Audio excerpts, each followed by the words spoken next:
تو پایتون چند روش میتونیم عمل کنیم. سخت این روشش اینه که سورس پایتون رو بگیریم و اونو بیلدش کنیم. چیزی که ما اینجا میبینیم سایت python.org میریم، در قسمت دانلودش و سورس کد رو میگیریم و میک میکنیم. ولی این سخت ترین قسمتش، ما نمیخوایم دنبال سخت ترین راه حل نیستیم، ما همچون دنبال آسان ترین راه حل هستیم که ما رو زودتر به جواب برسونه.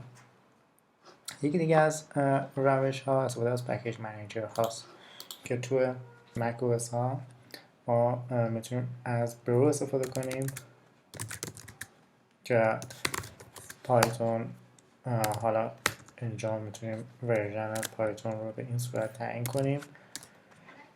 البته من اینجا دارم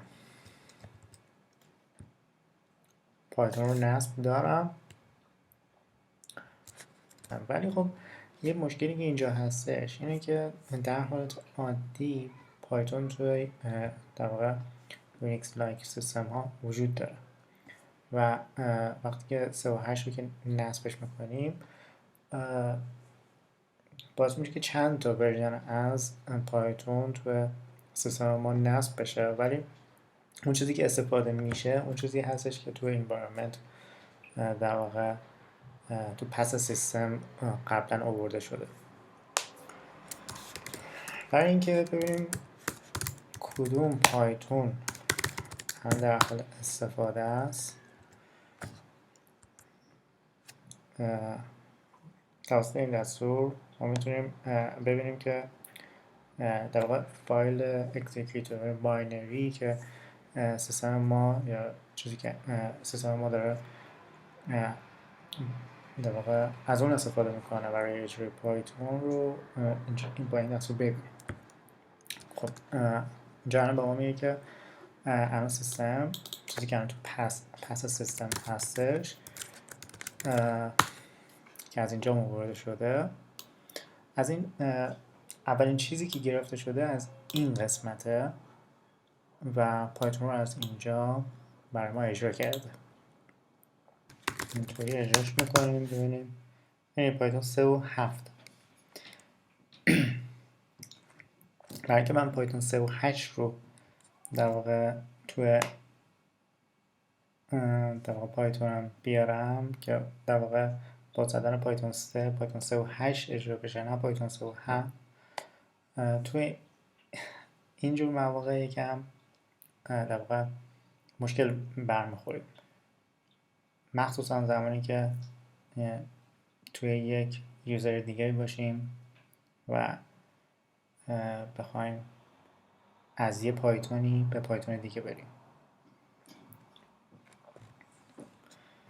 برای که ببینیم چند تا پایتون رو نصب داریم،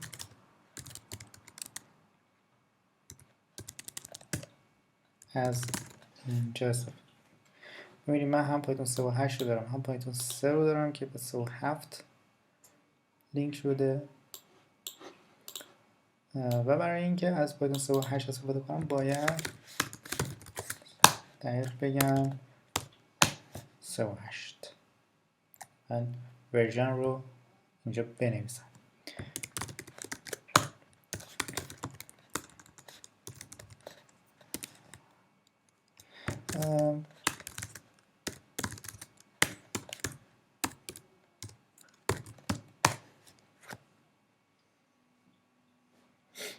خب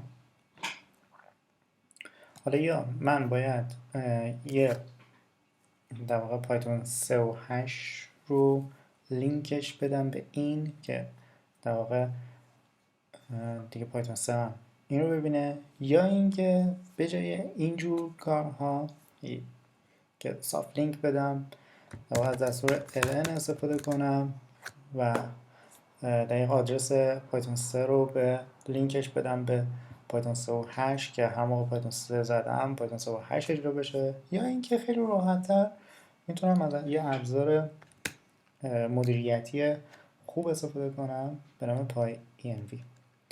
برای اینکه Pyenv رو نصبش کنیم باید از پکیج منیجر خودمون استفاده کنیم. حالا اگه تو اوبونتو هستیم از apt، اگر تو مثل من تو مک هستیم از برو استفاده کنیم.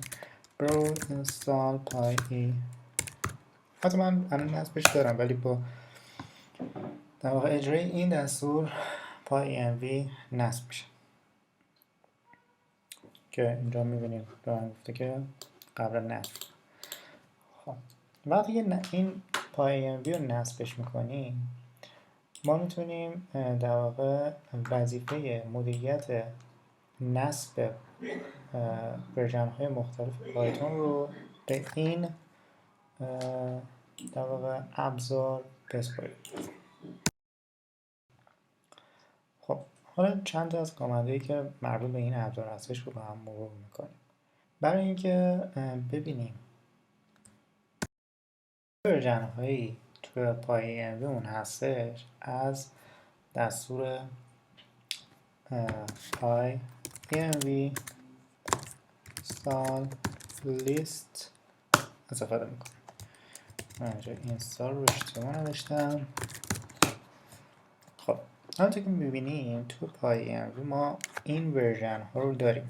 این ورژن ها نصب نیستن، باید اینا رو نصبشون کنیم. طبعا این لیستی از پایتون های ورژن های پایتونی هستش که تو pyenv وجود دارن و ما میتونیم اینا رو نصبش کنیم. برای مثال من میخوام ببینم که چه ورژن هایی توی سیستم من الان نصب هستش که توسط pyenv نصب کردیمش. اولش که مطمئنم 3 و 7 هست. pyenv versions. من تنها ورژن 3.7.0 رو دارم توی این سیستم که توسط pyenv نصبش کردم. حالا میخوام یه ورژن دیگه ای رو هم نصب کنم. برای این قضیه میام مثلا میگم pyenv install. اول install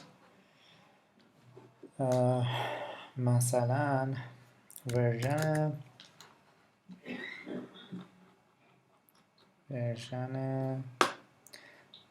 مثلا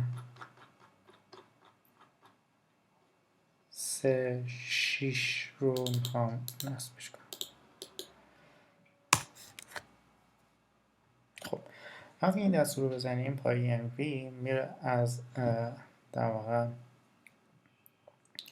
مسیر خود سایت پایتون تجهیزاتش رو میگیره و اون رو فکر میکنم بیلدش کنه. حالا احتمالا بیلد میکنه برای این تارگت. بعد اینجا منتظر بمونیم که در واقع نصب بشه. احتمالا یکم پروسس نصب طول بکشه چون احتمالا داره بیلد میکنه پایتون رو. خب فعلا در حال بیلد و نصب و منتظر بمونیم که این نصب انجام بشه.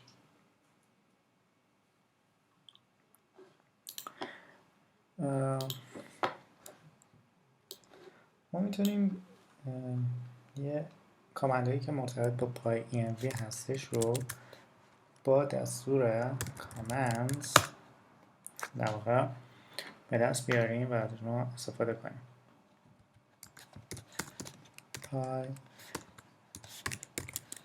pyenv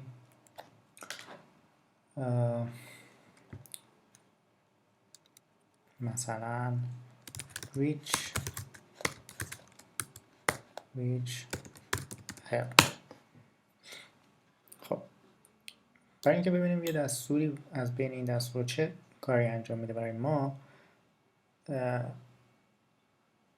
اینجا براتون توضیح میده که این چی هست و چیکار میکنه این کامند.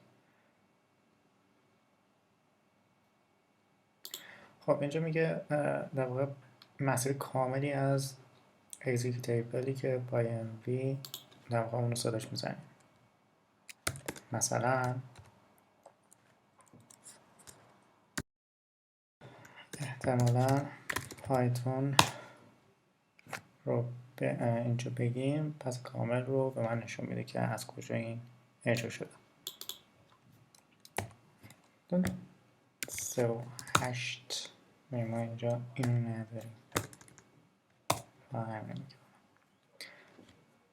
نمیکنم. خب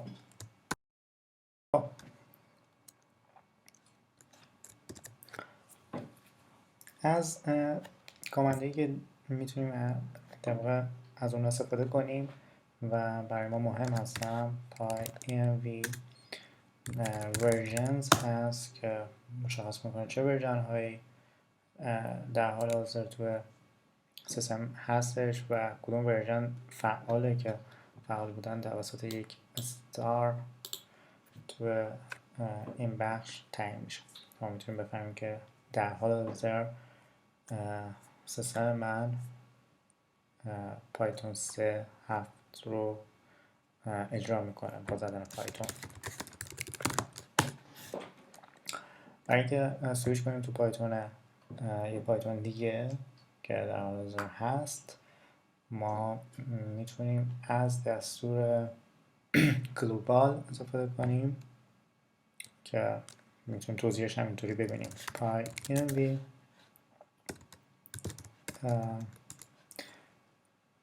global help. اینجا توضیح هم داره میده که هر موقع که بخوای میتونی خودتونم به صورت دستی این کار رو انجام بدید.